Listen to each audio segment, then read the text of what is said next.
پیامبر صلی الله علیه و سلم فرموده اگر مسلمان یک قطره مشروب از حلقومش بره پایین، ایمان از دلش میاد بالا، مثل که قمیص از سرتون در میاری بالا سرش میسته. یک قطره اسمش گذاشته ام الخبائث.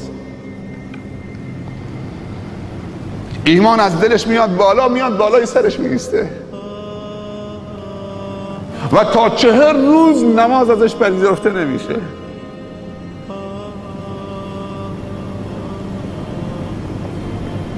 خیلی از جوانای امت اسلامی مبتلا شدن. حالا بیایم این مشروب رو تطبیق بدیم به این 3 تا علت. مشروب نجس هست؟ نجسه. فساد هست؟ فساده. میگن هر کسی مشروب خورد خصلت حیوانی پیدا میکنه. اولی که مشروب خورد با مغزش و خونش و اعصابش و همه قاطی شد، تبدیل به روباه میشه، مکر میکنه، یه چیزایی میاد تو سرش. مهمترین ویژگی مشروب این که به انسان جرأت گناه میده و پرده شرم و حیا رو پاره میکنه. انسان مظلوم، خجول، کمرو تعجب میکنید وقتی مشروب میخوره عربده میکشه، جرأت گناه میده و پرده رو پاره میکنه و عقل رو میپوشونه.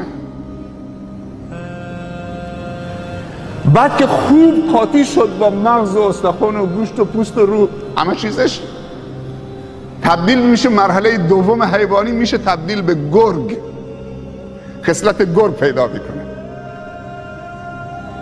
وقتی به اوجش رسید دیگه گرگ میشه.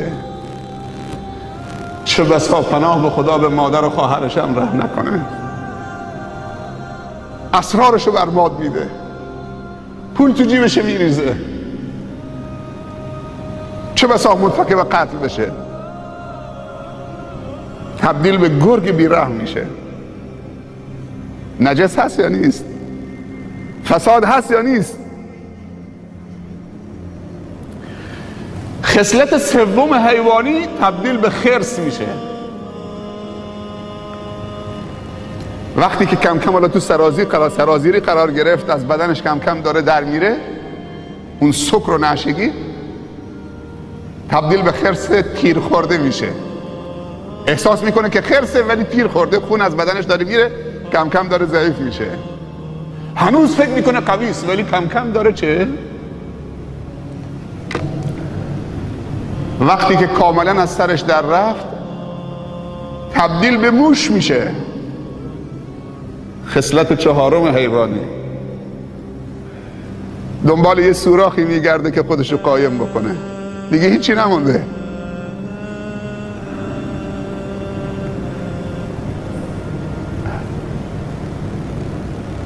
دیگه همه چی برباد رفته. و پیامبر صلی الله علیه و سلم میفرمایند اذا لم تستحی فاصنع ما شئت. اگر خجالت نکشیدی هر کاری که دلت میخواد بکن. این مجوز نیست، این تهدید پیامبره.